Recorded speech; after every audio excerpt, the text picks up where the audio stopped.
Mbak Esa dan juga Mas Wiji, kita lanjutkan kembali dialognya ya. Ya. Tapi kalau kita lihat nih terkait dengan pembangunan LRT ini ya, dan juga yang direncanakan segera dioperasikan di bulan Agustus ini, kita lihat sebetulnya ini ada sedikit protes gitu ya dari Pak Wali Kota Bogor yang menyampaikan bahwa ini kenapa sih LRT-nya kok nggak sampai Bogor gitu. Iya. Sementara mungkin kan banyak sekali ya juga warga Bogor begitu, atau bahkan mungkin warga Sukabumi yang dari Sukabumi ke Bogor begitu, dari Bogor lalu ke Jakarta, yang mereka juga dalam kesehariannya bekerja di Jakarta begitu. Artinya membutuhkan moda transportasi yang modern gitu untuk bisa mencapai ke Jakarta dengan waktu yang mungkin lebih singkat lagi. Nah, Anda sendiri melihatnya ini seperti apa? Ini kan sekarang LRT ini baru aja sampai di Cibubur pemirsa ya. Mungkin nanti ke depannya bisa sampai Cibinong atau mungkin bisa sampai Bogor. Nah, Anda sendiri melihatnya seperti apa nih? Sementara untuk saat ini aja belum dioperasikan, kita masih akan butuh waktu begitu ya untuk memperhatikan lagi hal-hal detail yang mungkin nantinya akan berkait dengan keselamatan para pengguna.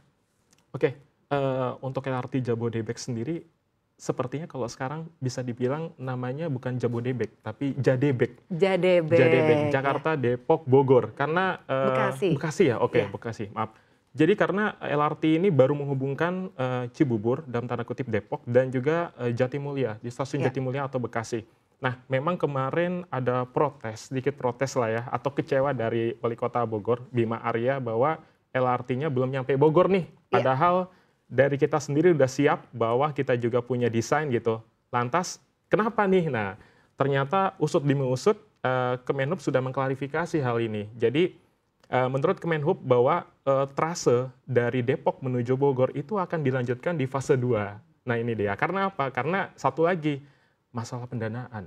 Dan pembebasan lahan juga mungkin. Betul ya. sekali. Jadi LRT Jabodebek ini memang sangat menguras pendanaan ya. Terutama ini kan murni pembiayaannya lebih banyak PMN, penyertaan modal negara, yang diberikan kepada Adikarya dan PT Kereta Api Indonesia, Persero ya.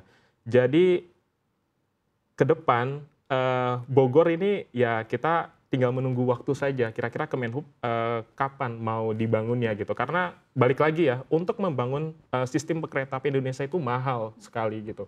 Jadi sekarang investor lebih mikir untuk kapan nih saya harus balik modal, seperti itu.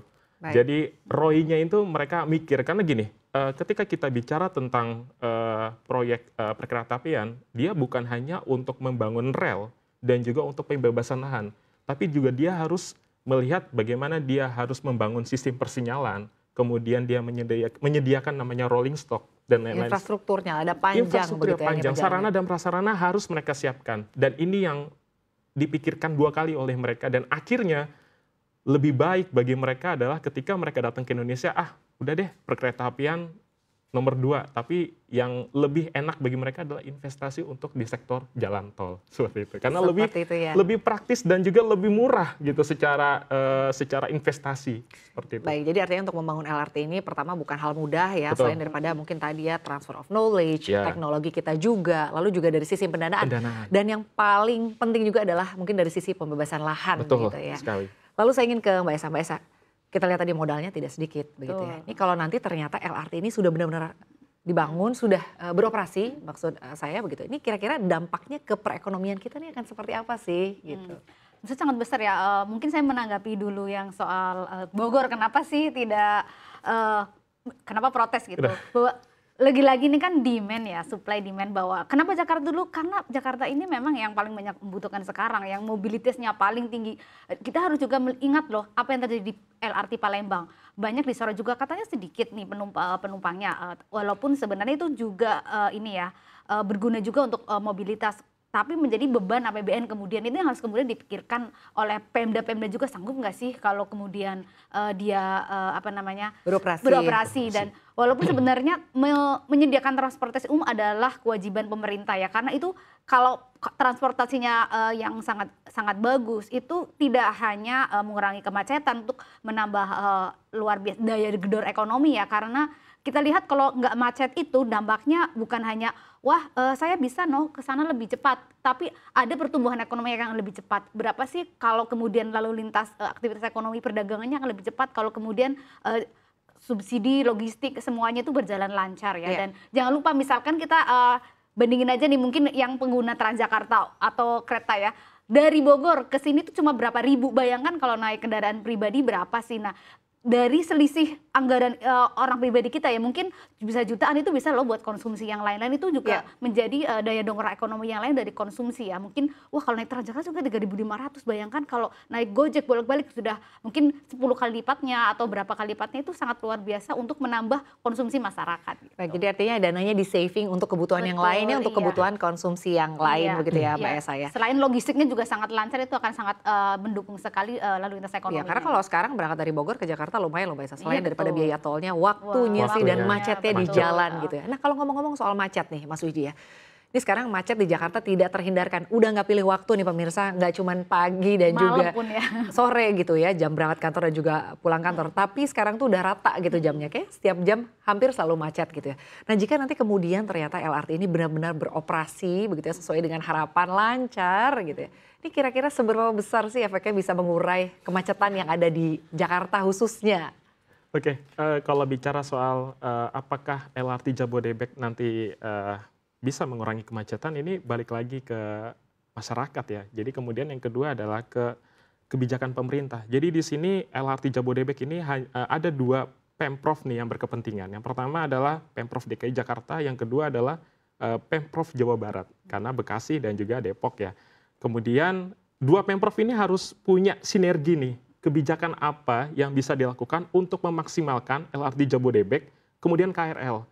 Dan bagaimana cara mereka berdua untuk membatasi kendaraan masuk ke Jakarta. Jadi apabila ini tidak dilakukan, sinergi antara dua Pemprov ini tidak dilakukan, LRT Jabodebek ada, KRL ada, tetap saja macet tetap terjadi di Jakarta. Seperti Artinya itu. ini kerjasama antar pihak juga Betul, ya begitu harus ada sinergi. Baik, sebagai sebuah upaya untuk bisa mengurai kemacetan yang ada Betul. di Jakarta khususnya begitu. Iya. Nah, Mas Wiji ini kan termasuk orang yang cukup concern begitu ya dengan dunia perkereta apian di Indonesia gitu ya. Nah, sebetulnya bagaimana sih perkereta apian atau mungkin transportasi kereta api di Indonesia gitu ya di era kepemimpinan Pak Jokowi? Seperti apa Mas Wiji? Jadi kalau dibilang di era Pak Jokowi dan pemerintahnya ini cukup baik menurut saya. Ada beberapa proyek perkeretaapian yang menurut saya itu patut diacungi jempol ya. Yang pertama itu kalau dilihat kalau kita mampir ke Sulawesi sekarang udah ada kereta loh. Nah, jadi pemerintah Presiden Joko Widodo ini berhasil mereaktivasi jalur perkeretaapian di Sulawesi Selatan, di mana menghubungkan antara Makassar dan Parepare. Kemudian kalau di Jakarta sendiri ini banyak sekali proyek-proyek kereta api yang sudah dibangun oleh pemerintah Presiden Joko Widodo. Yang pertama adalah ada double track DDT antara Manggarai dengan Cikarang. Jadi dulu keluh kesah kita sebagai pengguna KRL dari Jakarta ke Bekasi adalah sering dapat langsir atau berhenti terus gitu. Karena apa? Karena jalurnya bergantian nih dengan kereta api jarak jauh. Nah, dengan adanya DDT ini membedakan. Jadi jalur KRL sendiri, kemudian jalur kereta api jarak jauh sendiri. Sehingga yang terjadi sekarang adalah waktu tempuh itu jauh lebih singkat cepat ya, dan lebih tidak ada langsir ya. Jadi tidak ada waktu tunggu yang Tidak lama. antri begitu Betul, ya? tidak antri. Kemudian banyak sekali yang lain. Ada elektrifikasi jalur Jogja Solo. Ini juga menarik gitu. Kalau dulu kita dari Jogja ke Solo kita selalu pakai Pramex ya. Kereta Pramex kita nunggu berapa lama. Wah, sekarang udah rutin kita naik KRL sekarang dari Jogja Solo gitu. Kemudian juga ada double track jalur selatan nih. Ini juga menarik karena apa? Karena perjalanan dari Jakarta ke Jogja itu sekarang cuma 6 jam loh. Iya, jadi Dari tadi sudah 7 lebih sampai cepat jam. ya. Iya, Ada betul. MRT juga jangan lupa. Betul, kereta ada cepat. MRT, ada LRT, bahkan kereta bandara. Itu Baik, dia. jadi sekarang kalau kepikiran mau ke Jogja tinggal pergi aja beli tiket kereta. Sekarang Tinggal udah beli. lebih mudah dan waktunya juga lebih singkat. 6 jam. 6 jam. Nah, kita lihat saja ya ke depannya akan seperti apa ya pemirsa. Semoga saja LRT ini dapat beroperasi. Begitu artinya juga tetap mengutamakan keselamatan ya bagi kita semua para pengguna. Dan utamanya nih bisa mengurai kemacetan yang ada di Jakarta.